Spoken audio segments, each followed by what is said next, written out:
Halloween 2018 is the 9th consecutive film of this franchise about masked killer Michael Myers on the loose. He's back to hunt down Laurie Strode, played once again by Jamie Lee Curtis, who this time is prepared for him. Again.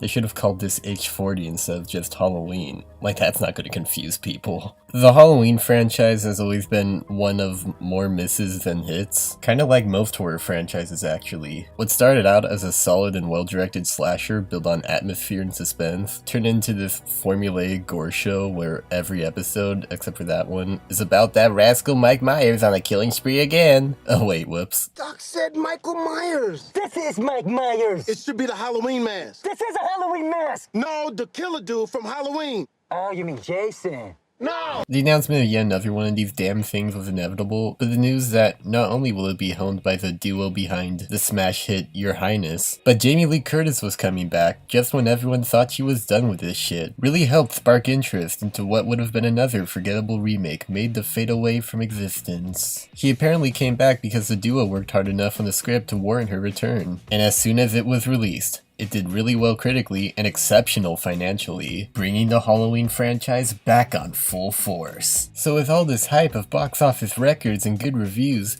this is poised to be the best Halloween since the first. So I went in, I saw it, and I was kinda disappointed with it. In fact, I don't think I liked it. I really wanted to like it, but after seeing it, I just kinda don't. It feels more in line with the kind of stuff that Blumhouse has been releasing, which makes a certain amount of sense seeing as who produced it, but that's not to say it's all around terrible. There are good parts in it. Jamie Lee Curtis is really solid in this, as you can imagine. I like her portrayal of being this overtly prepared stalker to the stalker. I like how all the references to the original kinda had her and Michael's places reversed, like she's the one outside the windows of the classroom and stuff. I like that they kept the old design of Michael's mask instead of the newer one with the eyes poking out. The music was also great. It's John Carpenter back on the score and he does some really solid tracks throughout. It's also really violent too. Yeah, the first Halloween wasn't like this, it was more of a product of every subsequent movie getting gorier in response to the other slashers at the time. But it's fun to see violence. There was one point where Myers steps on the guy's head and brain just splatters on the ground out of nowhere. That stuff's all fun and dandy. But as a whole, it's just mediocre at best. I guess my first real issue with it is in its cinematography and editing.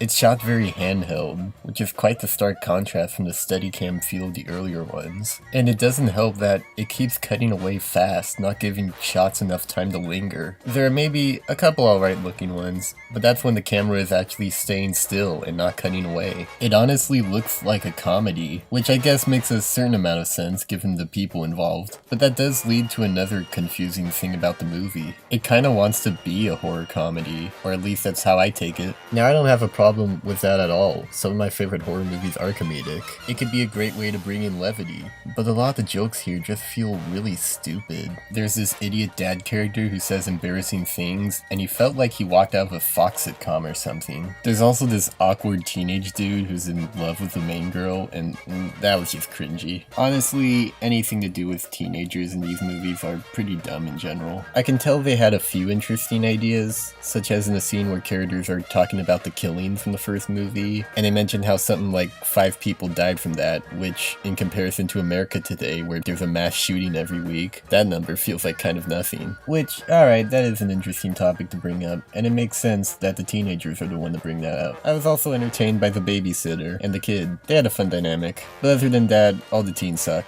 The main girl, who's Jamie Lee Curtis's granddaughter, it's just stereotypical teen girl who's having boyfriend troubles and loses her phone in the stupidest manner possible, like you couldn't have retrieved it then. There was this really stupid twist at one point that involves a character who was introduced earlier, who as it turns out reveals this side of themselves, but then gets killed off 2 minutes after the reveal by Michael. Like, you could have cut that whole character out and I don't think the movie would have been all that different. When we get to the climax, things do start getting a little more interesting. Without giving too much away, it's basically this cat and mouse game between Jamie Lee Curtis, her daughter, and granddaughter, all fighting Michael. And there was some fun to be had in that sequence. It at least felt tonally consistent. But yeah, I wasn't big on this movie, which was too bad because I really did want to like it. I honestly think 2 was a better Halloween sequel. Yeah, it had a lot of really dumb moments, especially the brother twist, which they've thankfully done away with here, but it at least felt tonally and visually similar to the first. Now, I'm not against the franchise changing at all, I mean, look at Evil Dead, but I just wish they've written a better script, though it seems people are okay with it, so what do I know? Have a horrifyingly happy Halloween, every person. 4 out of 10.